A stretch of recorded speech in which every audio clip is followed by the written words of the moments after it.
Hello friends, कैसे हैं आप लोग। आज मैं आपको कड़बक पाठ के यानी मलिक मोहम्मद जायसी द्वारा रचित कड़बक पाठ के जितने भी अध्याय यानी पाठ्य पुस्तक के प्रश्न और उत्तर हैं, सब सारे क्वेश्चन को एकदम सरल भाषा में बताने जा रहा हूं। और इस वीडियो में यह भी बताया जाएगा कि कौन कौन सा क्वेश्चन क्या है, वीवीआई क्वेश्चन यानी इम्पोर्टेंट है, कौन कौन सा क्वेश्चन परीक्षा में आया हुआ है, यह सब भी बताया जाएगा। तो हमारे साथ लास्ट तक जुड़े रहें। पहला क्वेश्चन, कवि ने अपनी एक आंख की तुलना दर्पण से क्यों की है। मलिक मोहम्मद जायसी जी अपने पहले कड़बक में अपनी एक आंख की तुलना दर्पण से किए हैं। क्यों किए हैं? उत्तर, जिस प्रकार दर्पण साफ और स्वच्छ होता है, ठीक उसी प्रकार से कवि की आंख भी स्वच्छता और पारदर्शिता का प्रतीक है। जिस प्रकार दर्पण साफ और स्वच्छ होता है, ठीक उसी प्रकार से कवि का आंख भी स्वच्छता और पारदर्शिता का प्रतीक है। जिस प्रकार दर्पण में लोग अपना चेहरा देखा करते हैं, देखा है मतलब देखते हैं या देखा करते हैं, ठीक उसी प्रकार से कुछ लोग ज्ञान पाने के लिए कवि की ओर देखा करते हैं, इसलिए कवि अपने एक आंख की तुलना दर्पण से करते हैं। दूसरा प्रश्न, पहले कड़बक में कलंक, कांच और कंचन से क्या तात्पर्य है। यानी पहले कड़बक में जो कलंक, कांच और कंचन का उपयोग किया गया है, इसका क्या अर्थ है। पहले कड़बक में कलंक का तात्पर्य चांद के धब्बे से है। जिस प्रकार चांद में धब्बा होने के कारण भी वह पूरे संसार को प्रकाशित करते रहता है, ठीक उसी प्रकार से कुछ ज्ञानी लोग के कुछ दोष यानी अवगुण क्या होते हैं, उनके गुण के सामने छिप जाते हैं। और कांच शब्द का प्रयोग कच्चे सोने के लिए किया गया है, जिसका अर्थ है कि जब तक सोने को घड़िया में तपाया नहीं जाता है, तब तक वह कंचन यानी क्या चमकदार नहीं होता है। ठीक उसी प्रकार इसका कहने का मतलब है कि जब कोई मनुष्य संघर्ष नहीं करता, तपस्या नहीं करता, तब तक वह महान पद की प्राप्ति उसको नहीं होती है। अब तीसरा क्वेश्चन, प्रश्न संख्या 3, पहले कड़बक में व्यंजित जायसी के आत्मविश्वास का परिचय अपने शब्दों में दे। उत्तर, पहले कड़बक में जायसी अपने आत्मविश्वास के साथ वह प्रकृति के द्वारा बनाए गए विभिन्न वस्तुओं द्वारा मनुष्य के जीवन की मनुष्य के गुणों का तुलना करता है। प्रकृति के चीजों का कंपेयर किससे, ह्यूमन लाइफ से, मनुष्य के जीवन से करता है। वे कहते हैं कि जिस प्रकार चंद्रमा में काले धब्बे के कारण कलंकित हो जाता है, फिर भी वह अपने प्रकाश से पूरे संसार को प्रकाशित करते रहता है, उसमें उसका दोष यानी काला धब्बा क्या होता है, छिप जाता है। ठीक उसी प्रकार से विद्वान लोगों के कुछ दोष भी क्या हो जाते हैं, छिप जाते हैं। वह बहुत अच्छे लोग रहते हैं तो उसके कहा कुछ दोष क्या हो जाते हैं, छिप जाते हैं। जायसी बड़े आत्मविश्वास के साथ कहते हैं कि उसका नेत्र नक्षत्र के बीच चमकते हुए शुक्र तारा के समान है। जैसे अपने नेत्र के बारे में कहते हैं, जिस प्रकार नक्षत्रों के बीच शुक्र तारा उदित हुआ, ठीक उसी प्रकार जायसी के क्या है, नेत्र हैं, जिसके काव्य को सुनने से क्या होते हैं, सभी लोग उनकी ओर आकर्षित हो जाते हैं। चौथा क्वेश्चन, कवि ने किस रूप में स्वयं को याद रखे जाने की इच्छा व्यक्त की है। कवि ने किस रूप में स्वयं को याद रखे जाने की क्या इच्छा व्यक्त की है। कवि स्वयं को इस जगत में याद रखे जाने की इच्छा व्यक्त करते हुए कहते हैं, इस काव्य की रचना मैंने यह जानकर किया है कि मेरे मरने के बाद भी मुझे लोग इस काव्य के माध्यम से पहचानते रहे यानी कि चिन्हते रहे, और इस काव्य को मैंने कैसे रचकर सुनाया हूँ तथा इसकी गहरी प्रीतियों को अपने नैन जल यानी आंसुओं से सींचा है। यहाँ पर क्या होगा, रचकर सुनाया हूँ होगा।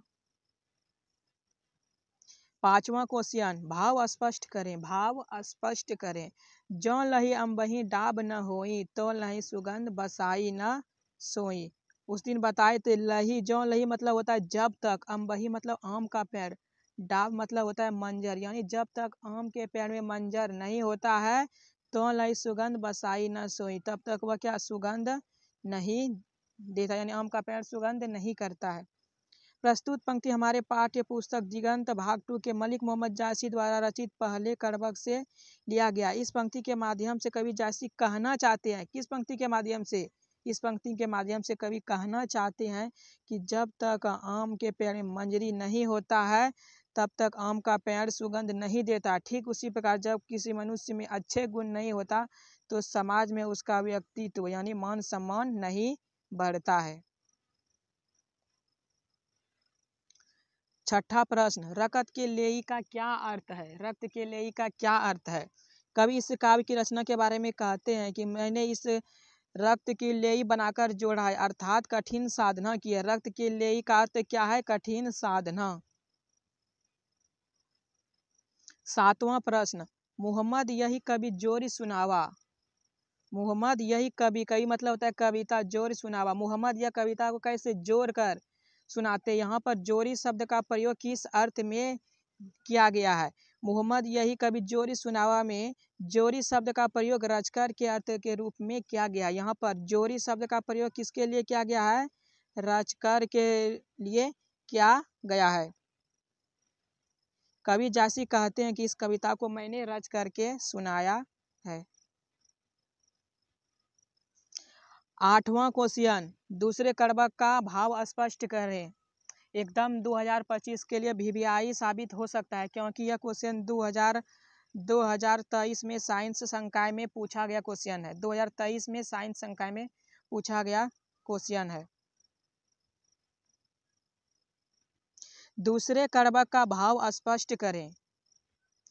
दूसरे कड़बक में कवि जायसी कहते हैं कि इस कविता को मैंने रच करके सुनाया है और मेरे द्वारा और जिसने भी हमारे द्वारा लिखे गए इस काव्य को सुना है उसे प्रेम की पीड़ा लग गई है। इस कविता को मैंने रक्त के लेई लगा करके जोड़ा है। जोड़ी लाई रक्त के लेई, गाढ़ी प्रीति नैन जल भेई, और इसकी गाढ़ी प्रीतियों को मैंने नैन जल यानी अपने आंसुओं से सींचा है।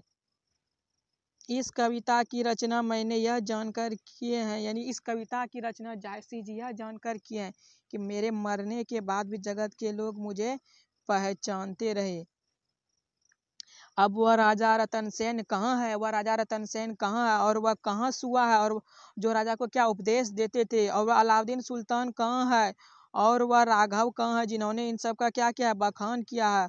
और पद्मावती रानी कहाँ है? कोई भी नहीं है। सिर्फ इस जग में सिर्फ उसकी क्या रह गई है? कहानियां रह गई है। धन्य है वह पुरुष जिसके मरने के बाद भी उसकी कृतियां इस समाज में बनी हुई है। जिस प्रकार फूल के मरने के बाद भी उसकी सुगंध धरी रह जाती है, ठीक उसी प्रकार से कुछ अच्छे लोग होते हैं, उसके अच्छे कर्म होते हैं जो इस समाज में उसकी कीर्ति धरी रह जाती है। और लास्ट में कवि कहते हैं कि कोई भी इस जगत में ना तो यश को बेच सकता है और ना ही यश को खरीद सकता है। जो इसके द्वारा चित्त काव्य को पढ़ेगा, यानी कवि जायसी जी अपने बारे में कहते हैं कि जो मेरे द्वारा चित्त इस काव्य को पढ़ेगा वह उसे 2 शब्दों में क्या करेगा? दुआ बोलेगा, यानी कि उसे याद रखेगा। 9 नंबर है, व्याख्या करें। धनी सो पुरुष जस कीर्ति जासु।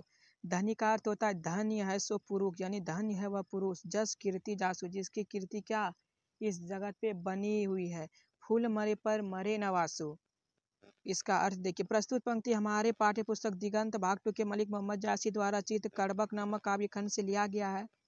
इस पंक्ति के माध्यम से कवि कहना चाहते हैं कि वह धन्य है वह पुरुष जिसकी कीर्ति और प्रतिष्ठा इस संसार में इस तरह रह जाती है कि जिस प्रकार पुष्प के मुरझा जाने पर, यानी डाली से उसके अलग हो जाने पर भी उसकी